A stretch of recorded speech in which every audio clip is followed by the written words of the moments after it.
Hello students. देखिए आज आप लोग के सामने हम एमटीएस का प्रीवियस ईयर का क्वेश्चन डील करने जा रहे हैं, है ना। देखिए, select the most appropriate antonym of the given word. पहला वर्ड है फ्यूड। फ्यूड का शाब्दिक अर्थ होता है झगड़ा, विवाद। बहुत लंबे समय से जो मैंने चला आ रहा हो, मतलब फ्यूड का शाब्दिक अर्थ हुआ झगड़ा, विवाद। तो इसमें पहला वर्ड ऑप्शन में दिया गया है ग्रॉस। ग्रॉस का मतलब ऐसे तो कुल भी होता है ना। और उसके अलावे घोर, गंभीर, है ना, ये भी होता है, सीरियस। दूसरा वर्ड है पेरिल। पेरिल का मतलब होता है खतरा। तो सिनोनिम दूसरे वर्ड में डेंजर बोल सकते हैं, हजार्ड बोल सकते हैं, है ना। अब इसी पेरिल से वर्ड बना है पेरिलस, क्योंकि ओ यू एस से एंड होगा तो एडजेक्टिव हो जाएगा। तो पेरिलस का सिनोनिम हो जाएगा डेंजरस, हजार्डस। लेकिन यहाँ पेरिल चूंकि नाउन है तो इसलिए डेंजर नाउन वर्ड लिया गया है, और हजार्ड। तो ये these are the synonyms of peril, है ना, डेंजर और हजार्ड। थर्ड वर्ड जो है वो हारमोनी। हारमोनी का मतलब होता है तालमेल या सामंजस्य, है ना। तो और तो देखिए, या फ्यूड का मतलब झगड़ा, तो तालमेल का मतलब क्या हुआ, जहां पर झगड़ा नहीं हो उस स्थिति को, सामंजस्य वाली स्थिति को सुमेल कह सकते हैं, मेल। तो फ्यूड का आंसर जो होगा वो हारमोनी होगा, ठीक है।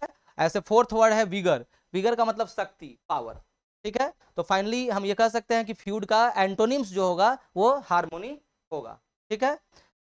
Parts of the following sentence have been given as options. Select the option that contains an error. इसमें किसमें एरर है, यहाँ देखिए, सी here. All these things happen because she do not, यही, this is the place where error, sorry, where error occurs. Okay, तो यहाँ पर देखिए सीड के साथ कभी भी डू नॉट तो होगा नहीं, यहाँ पर क्या होगा, सी डज नॉट पे हीड टू माई वर्ड्स, मतलब वह नहीं ध्यान देती है मेरे शब्दों पर। तो यहाँ पर आपका एरर इसी सेक्शन में है, यानी कि आपका ऑल दीज थिंग्स हैपन इसमें नहीं। यहाँ पर देखिए बिकॉज सी डू नॉट कभी नहीं होगा, जब यहाँ पर क्या होगा, सी डज नॉट होगा, तब जाके ये क्या होगा, this will be correct. Okay,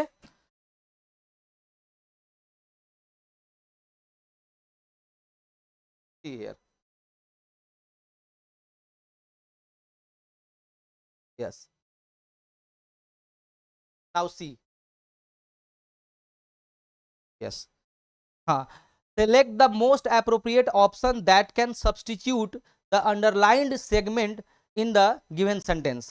इसमें कह रहा है कि आपका जो अप्रोप्रिएट ऑप्शन को ये करना है जो उसके जगह पर सब्सटीट्यूट कर पाए। जैसे ओडब्ल्यू एस कैसे होता है, वन वर्ड सब्सटीट्यूशन, तो वर्ड के रिस्पेक्ट में होता है, और यहाँ पर सेंटेंस के रिस्पेक्ट में बोला जा रहा है कि कौन उसके जगह पर रिप्लेस किया जाएगा। एक तरह से ये भी कॉमन एरर ही है ना। तो यहाँ देखिए, professor said that I will be late for the lecture.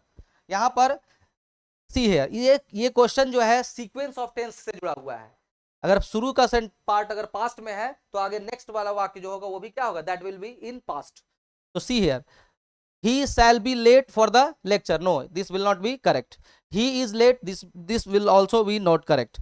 He would be late for the, देखिए यहाँ पर जो said दिख रहा है, तो said से का पास्ट है, तो उसी प्रकार will का पास्ट वर्ड क्या होता है, would। तो that's why the answer will be the third, he would be late for the lecture. Okay, now see.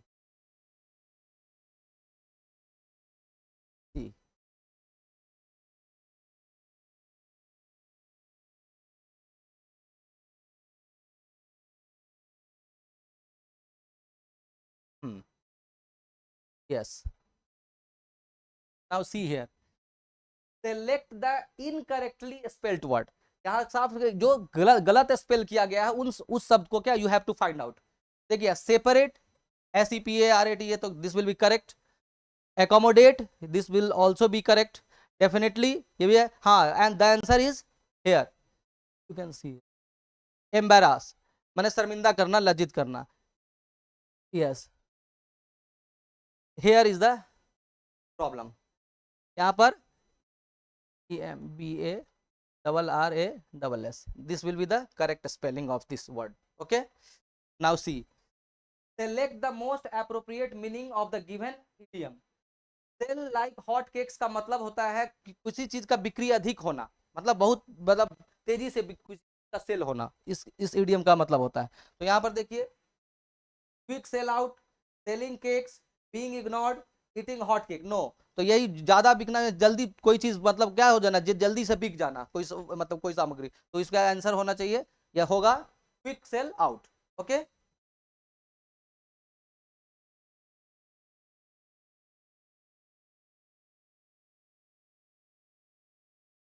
see here, select the most appropriate option that can substitute the underlined segment in the given sentence.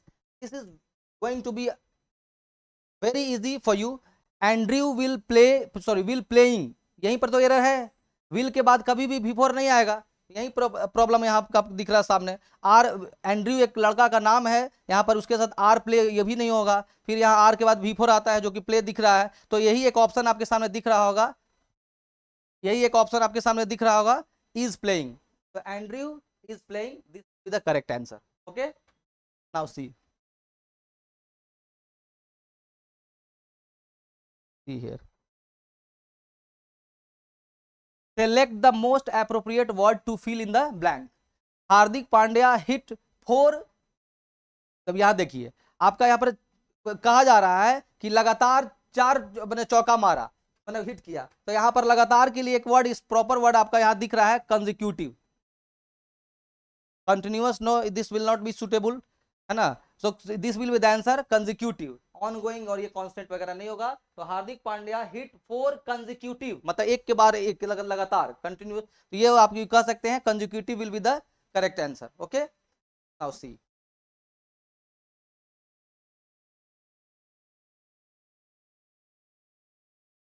Yes, now see, yes, select the sentence that has no spelling errors. ये इसमें कहा जा रहा है कि उस sentence को आप सेलेक्ट कीजिए जिसमें स्पेलिंग एरर्स नहीं है। यहाँ देखिए, द डॉक्टर प्रेस्क्राइब्ड, यहाँ पर हाँ है प्रॉब्लम, यहाँ इसमें है प्रॉब्लम प्रेस्क्राइब्ड का, इसमें दूसरा देखिए द डॉक्टर प्रेस्क्राइब्ड, यहाँ भी प्रॉब्लम है, PRES यहाँ मिसिंग है। और आगे देखिए द डॉक्टर प्रेस्क्राइब्ड, हाँ सम मेडिसिन टू, हाँ एलिविएट, यहाँ भी प्रॉब्लम है ना, तो सी है,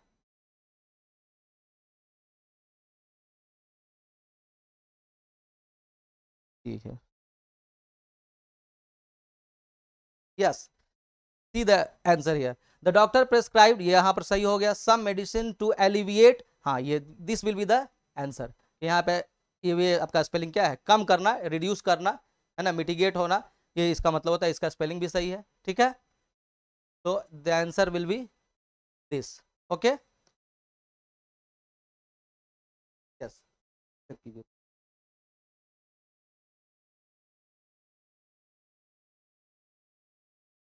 थोड़ा रुकना चाह रहे हैं थोड़ा, अच्छा ठीक, एडिट हो जाएगा।